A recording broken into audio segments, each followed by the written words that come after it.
The ITF's Roundtable on integrating public transport into mobility as a service has been a great opportunity to engage between experts and researchers from around the world on a topic that is constantly evolving, forward-looking, and really on the cutting edge of transport policies. Mobility as a service is a fascinating topic. As we have witnessed during the 3 days of discussion, MaaS really is a cross-disciplinary subject. The number of possible approaches and subtopics related to MaaS just shows how rich and complex MaaS is. And therefore, if there's one thing that is certain, is that there is still a lot of uncertainty in how to proceed for the further development of MaaS. But I also felt quite a lot of confidence among participants that MaaS was indeed a missing piece of the puzzle, that MaaS was indeed required for the development of our transport systems, and that despite the fact that there is no MaaS success story at high scale yet, we do have an obligation to keep experimenting and working in that direction. The stakes are high. Urban transport remains an important source of greenhouse gas emissions and pollution, and therefore has a direct impact on quality of life of city dwellers. The challenges in each discussed approach remain.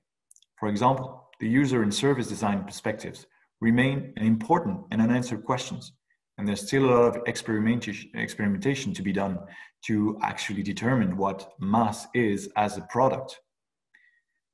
Then there was this discussion about public transport authorities and how they have to turn into multimodal mobility authorities. And I think one of the key issues here is raising awareness inside these organizations. And I can speak for myself as working for a PTA. It's going to require quite a lot of work and time to actually do it. And then there was a discussion about business models and organizational arrangements for MaaS. And it showed that there is no secret recipe yet. The different models are actually still worth considering and still experimenting. I think the next discussion, the pricing discussion, challenged some of our earliest assumptions as to what MaaS will eventually be, and really showed that nothing has to be taken for granted when it comes to MaaS.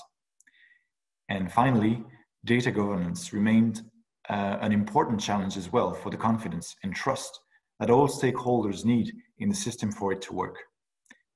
So one thing is for sure, the MaaS community is strong, and there's an eagerness to continue sharing the results and the experimentation that we are all doing in our organizations. And finally, there's the question of the COVID-19 pandemic, of course. There seems to be a general agreement to consider this dramatic crisis and radical change in our society into an opportunity.